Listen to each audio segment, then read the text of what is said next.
नमस्कार। आप सबको ये बताने में मुझे खुशी होती है कि मैंने पार्लियामेंट में भगवत गीता ये चैप्टर स्कूली पढ़ाई में इंक्लूड करना चाहिए और सम्माननीय मंत्री महोदय जी ने उन दिनों में जवाब दिया था कि कुछ भाग ऑलरेडी इंक्लूजन हुआ है, लेकिन राज्य सरकार अगर चाहे तो इसको स्कूली पढ़ाई में इंक्लूड किया जा सकता है। और मेरी इस मांग को पार्लियामेंट ने एनसीईआरटी के पास भेजा था और एनसीईआरटी ने नवंबर 23 में एक 7 मेंबर्स कमेटी बनाकर उनके पास से इस बात का रिपोर्ट मांगा।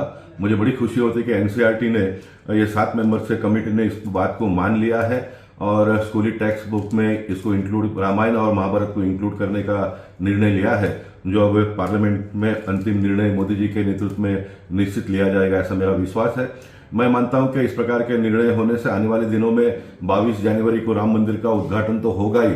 लोग तरह तरह की बातें करते हैं, लेकिन उनकी बातों को हम नजरअंदाज करेंगे, क्योंकि सिर्फ भारतीय जनता पार्टी और मोदी जी के नेतृत्व में हमारे सांस्कृतिक विरासतों का पुनरुद्धार तो हो ही रहा है, लेकिन उसके साथ साथ में डेवलपमेंट का ईरा भी in all sectors, I will say सभी सेक्टर्स में प्रारंभ है, जिसकी गिनती बहुत बड़ी है, बहुत लंबी है।